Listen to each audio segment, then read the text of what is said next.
Wambua Ann, Wabugu Lillian. Winning play, which was Joshua Joyce, Kabata. I again congratulate you. Of the GDP, you're using to the excess of about 13%.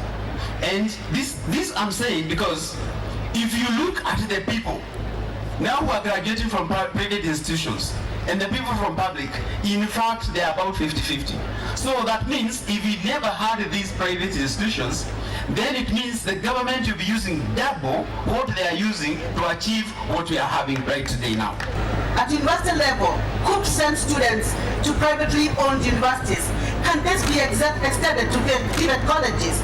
Can we exploit the PPP, private-public partnership, even at Tibet level?